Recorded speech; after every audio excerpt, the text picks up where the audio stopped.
ओम नमो नमः सादर नमस्ते। आपका दिन शुभ हो। यतो धर्मः ततो जय। जहां धर्म है वहां विजय है।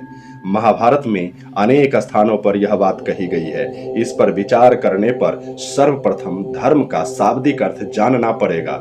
ध्री में मन प्रत्यय लगाकर धर्म शब्द बना है, जिसमें ध्री धातु का अर्थ धारण और पोषण करना है। शाब्दिक दृष्टि से मतलब हुआ कि धर्म वह है जो मनुष्य को मनुष्यता धारण कराए और आजीवन उस मनुष्यता को ही परिपुष्ट करे। इस प्रकार फलित हुआ कि धर्म मानव जीवन का वह तत्व है जिससे वह मनुष्य बनता है। तब प्रश्न उठा कि वह क्या है जिससे मनुष्य की मनुष्यता सुरक्षित रहती हो। तो उत्तर आया आचरण, अर्थात आचारः परमो धर्मः। मनुष्य जीवन का आदर्श ही मानवीय विचाराचार है। गीतोक्त बात स्वधर्मे निधनम श्रेय पर धर्मो भयावह। इस श्लोक ने और भी स्पष्ट किया है कि यदि हम मानवीय आचारादि त्याग कर अमानवीय व्यवहार ग्रहण करें तो हम राक्षस या पशु कहे जाने योग्य होंगे। इसलिए अपने मानव जीवन की मूल्यों को त्याग करुणा, दया, क्षमा, धैर्य, संतोष आदि का पालन करते हुए उसके लिए मर मिटना श्रेयस्कर है।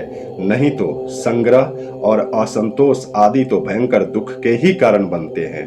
अतः सर्वस्व न्यौछावर करके भी धर्म मानवीय कर्तव्य कर्म पूर्वक सत्य आचरण मार्ग पर ही चलने में विजय प्राप्ति सुनिश्चित है। और अंतिम बात तो यह है कि धर्म न केवल इस जन्म में वास्तविक विजय कारक है, अपितु अन्य जन्म में भी मानव का एकमात्र साथी भी है।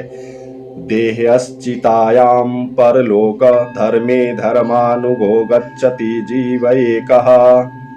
आज का वेद मंत्र ओम अग्निरश्मि जन्मना जात वेदा धृतं मे चक्षुरमृतं मयाशनम् अर्कयस्त्र धातुरजशो विमानो अजस्त्रो धर्मो हविरश्मि नामः।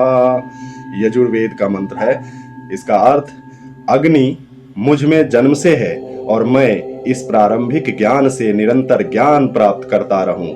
मेरे चक्षु घृत प्रकाश ग्रहण करने वाली हो, मेरी वाणी मधुर हो, मेरा मन आराधना के लिए हो, मेरा मस्तिष्क ज्ञान के लिए हो और शरीर उत्तम कर्मों के लिए हो। हे ईश्वर, मेरे ज्ञान में वृद्धि करो और मेरी वाणी को मधुर करो। ओम नमो नमः सादर नमस्ते।